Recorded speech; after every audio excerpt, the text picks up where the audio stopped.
दोस्तों, आज मैं आपको जिस मूवी को एक्सप्लेन करने जा रहा हूँ वो अब तक की सबसे बेहतर साइंस फिक्शन मूवीज में से एक है, या फिर कह सकते हैं कि वो सबसे बेहतर साइंस फिक्शन मूवी है। और अगर आप एस्ट्रोफिजिक्स में दिलचस्पी रखते हैं तो निश्चित ही आपकी अब तक की फेवरेट मूवी होगी। इस मूवी में हमें 100 साल पहले अल्बर्ट आइंस्टाइन द्वारा प्रेडिक्ट किए जैसे ब्लैक होल, वार्म होल तथा टाइम डायलेशन जैसे फिनोमिनन को दर्शाने की कोशिश की गई है, जिनमें से अभी तक हमारे पास टाइम डायलेशन और ब्लैक होल होने के प्रत्यक्ष परिमाण भी मिल चुके हैं। तो वहीं वार्म होल अभी तक हमारे लिए गुत्थी बना हुआ है। और अगर बात की जाए आइंस्टाइन की जनरल थ्योरी ऑफ रिलेटिविटी से हटके, तो इस मूवी में स्ट्रिंग थ्योरी के कॉन्सेप्ट का भी इस्तेमाल हमें देखने को मिलता है।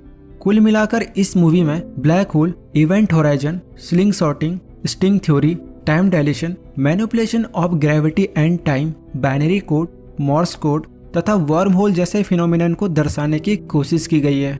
खैर, इन सब कॉन्सेप्ट को हम तब समझेंगे जब आगे ऐसे सीन्स आएंगे।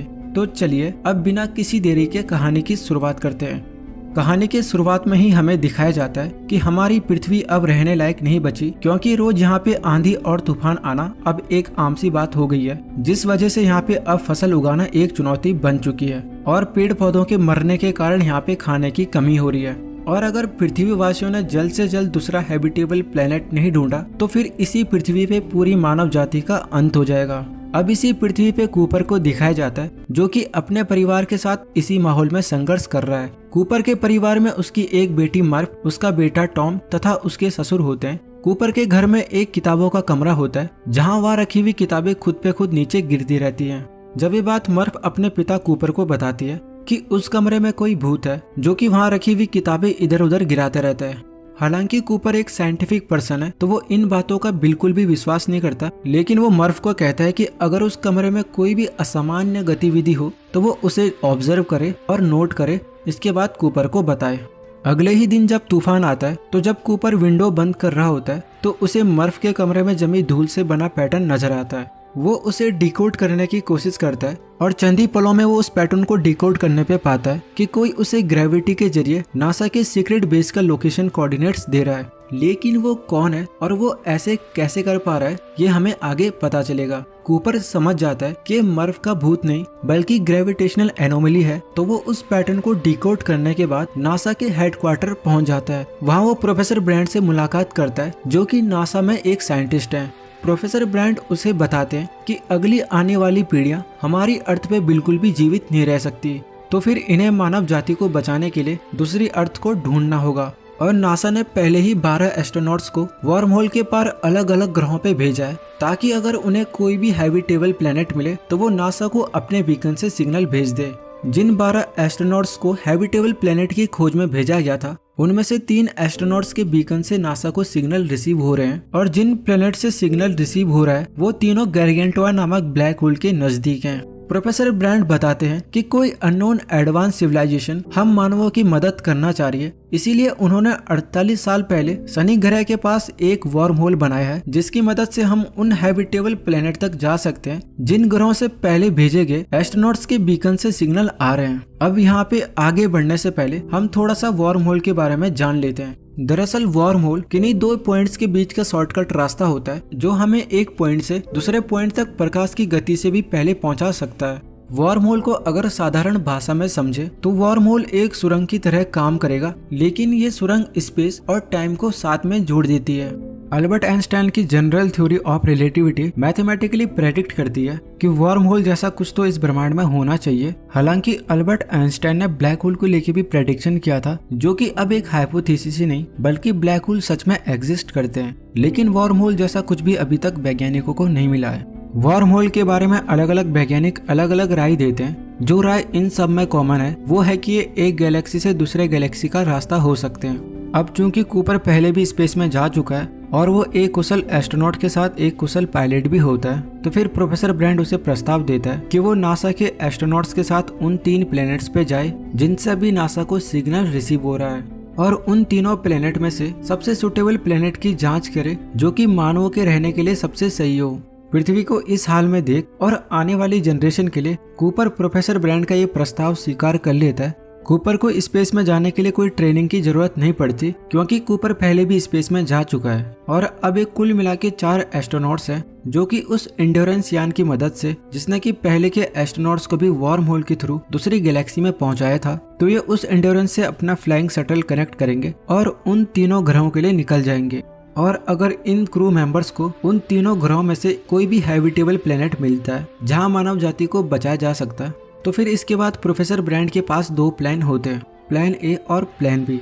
प्लान ए में प्रोफेसर ब्रैंड सालों से एक एडवांस इक्वेशन के ऊपर काम कर रहे हैं जो अगर सॉल्व हो जाती है तो फिर हम ग्रेविटी पे कंट्रोल कर सकते हैं, जिससे हम बड़े बड़े विशाल स्पेस स्टेशंस को पृथ्वी की ग्रेविटी से इजीली बाहर निकाल सकते हैं और वार्म होल के थ्रू उस हैबिटेबल प्लेनेट तक पहुंच सकते हैं, जिससे कि मानव जाति का अस्तित्व बच जाएगा। तो वहीं प्लान बी होता है कि अगर उन 3 प्लेनेट्स में से कोई भी प्लेनेट अगर हैबिटेबल हो तो फिर नासा एंड्योरेंस यान की मदद से 5000 फ्रोजन ह्यूमन एम्ब्रायज को वार्म होल के थ्रू उस हैबिटेबल प्लेनेट तक पहुंचाएगा, जिससे मानव जाति का यहाँ पे अंत भी हो जाता है तो भी उस हैबिटेबल प्लेनेट पे मानव जाति का अस्तित्व बचा रहेगा। आइए अब उन 3 क्रू मेंबर्स को भी जान लेते हैं जो कूपर के साथ इस मिशन में जाएंगे। ग्रुप की पहली मेंबर होती है एमिलिया, जो कि प्रोफेसर ब्रैंड की बेटी होती है। ग्रुप का दूसरा मेंबर डोयल होता है, जो कि एक ज्योग्राफर है और साथ ही साथ एक एस्ट्रोनॉट भी होता है। ग्रुप का तीसरा मेंबर होता है रोमेली, जो कि एक फिजिसिस्ट है और साथ ही एक एस्ट्रोनॉट भी होता है। ग्रुप का आखिरी और अंतिम मेंबर होता है कूपर, जिसके बारे में मैंने पहले ही आपको बता दिया है। अब कूपर के इस मिशन में हामी भरने के बाद उसकी बेटी मर्फ उससे बहुत नाराज हो जाती है, क्योंकि उसे लगता है कि वार्म होल के उस पार समय धीमा होगा तो फिर वो शायद अपने पिता कूपर को कभी न मिल पाए। हालांकि कूपर भी ये बात भली भांति जानता है कि वार्म होल के उस पार ब्लैक होल के नजदीक उसके लिए टाइम बहुत धीमा हो जाएगा, तो वो मर्फ को एक घड़ी देता है और उसे सांत्वना देने की कोशिश करता है कि जब वो वापस आएगा तो वो दोनों अपने समय का कंपैरिजन करेंगे। आपको याद होगा कि कूपर ने मर्फ को कहा था कि किताबों वाले कमरे में कोई भी असामान्य गतिविधि हो तो वो उसे ऑब्जर्व और उसे नोट करे। तो मर्फ, जो कि एक बहुत ही इंटेलिजेंट बच्ची है, उस कमरे में हो रही असामान्य गतिविधि को नोटिस कर यह निष्कर्ष निकालती है कि कोई ग्रेविटी के जरिए उसे मैसेज देना चाह रहा है। तो वो उस मैसेज को डिकोड कर लेती है और उसे नोटबुक में स्टे लिख के नोट भी कर लेती है। वो कूपर को वो मैसेज बताती है, लेकिन कूपर मर्फ के ना चाहते हुए भी अब स्पेस प्रोग्राम के लिए निकल जाता है। इन चारों क्रू मेंबर्स के साथ एक एडवांस रोबोट भी होता है जिसका नाम टार्स है। ये अपने फ्लाइंग शटल को इजीली एंड्योरेंस से कनेक्ट कर लेते हैं और अब इनके पास एक और एडवांस रोबोट हो जाता है जो कि पिछले 23 सालों से एंड्योरेंस के अंदर ही स्पेस में था, और इस रोबोट का नाम होता है केस। इन 2 रोबोट्स के साथ ये चारों वार्म होल को पार करते हैं और जब एक गैरगेंटोवा नामक ब्लैक होल के पास होते हैं तो अब ये चारों फैसला करते हैं कि ये सबसे पहले मिलर के प्लेनेट पे जाएंगे। हालांकि एडमंड और डॉक्टर मैन के प्लेनेट से भी लगातार सिग्नल आ रहे होते हैं, लेकिन इन्हें लगता है कि मिलर के प्लेनेट पे जीवन होने की ज्यादा संभावना है। तो अब कूपर, डोयल और एमिलिया उस ग्रह पे जाने का फैसला करते हैं। तो वहीं रोमेली एंड्योरेंस में ही रुककर उस ब्लैक होल का निरीक्षण करेगा जो कि इन तीनों प्लेनेट्स को बांधे हुआ है। मिलर का प्लेनेट ब्लैक होल के सबसे नजदीक होता है, तो यहाँ पे बिताया गया 1 घंटा भी पृथ्वी के 7 सालों के बराबर होगा। दोस्तों, अब यहाँ पे कॉन्सेप्ट यूज किया गया है टाइम डायलेशन का, जिसकी उत्पत्ति भी आइंस्टाइन की जनरल थ्योरी ऑफ रिलेटिविटी से हुई थी। चूंकि ये मूवी का एक्सप्लेनेशन है तो हम इसे साधारण भाषा में समझने की कोशिश करेंगे। दरअसल टाइम डायलेशन स्पेस टाइम में होने वाले बदलाव को दर्शाता है। अगर किसी ग्रह या स्टार की ग्रेविटी हमारी अर्थ से ज्यादा है, या फिर हम किसी ऐसे स्पेसशिप में बैठे हुए हैं जिसकी स्पीड ऑफ लाइट के आसपास हो, तो इस केस में समय हमारे लिए धीमा हो जाएगा। और ऐसा इसलिए होता है क्योंकि आइंस्टाइन की जनरल थ्योरी ऑफ रिलेटिविटी के अनुसार स्पेस और टाइम एक दूसरे से जुड़े होते हैं। यानी कि स्पेस जो कि हमारे आसपास होता है, या फिर हम इसे कोई प्लेनेट या स्टार मान लेते हैं, तो ये प्लेनेट या स्टार स्पेस टाइम को जितना कर्व करेगा उसमें टाइम उतना ही स्लो हो जाएगा। अब चूंकि ब्लैक होल स्पेस टाइम को इनफाइनेटली कर्व करता है, तो यहाँ पे समय बहुत धीमा गुजरेगा तथा इसके आसपास जितने भी प्लेनेट्स होंगे उन सब प्लेनेट्स में भी समय धीमा गुजरेगा। चूंकि मिलर के प्लेनेट पे बिताया गया 1 घंटा पृथ्वी के 7 सालों के बराबर होगा, तो जाहिर तौर पर वो ग्रह हमारी पृथ्वी से भारी होगा तथा वहाँ पे ग्रेविटी भी हमारी पृथ्वी से ज्यादा होगी। अब जब ये तीनों उस प्लेनेट पे उतरते हैं तो पाते हैं कि उस ग्रह पे पानी के अलावा और कुछ नहीं है, साथ ही यहाँ पे ग्रेविटी बहुत ही ज्यादा है। तो ये ग्रह मानवों के रहने लायक बिल्कुल भी हैबिटेबल नहीं है। लेकिन फिर यहाँ पे सवाल उठता है कि अगर यह ग्रह मानवों के लिए हैबिटेबल ही नहीं था तो फिर मिलर ने झूठी जानकारी क्यों दी।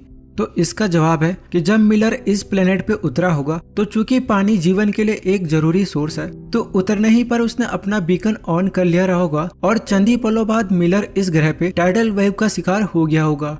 मिलर द्वारा ऑन किया गया बीकन भी सिर्फ कुछ ही मिनट सिग्नल भेज पाया होगा, लेकिन उन कुछ ही मिनट में रिलेटिविटी के कारण पृथ्वी पे कई महीने साल बीत गए होंगे, जिस वजह से नासा को लगा कि उस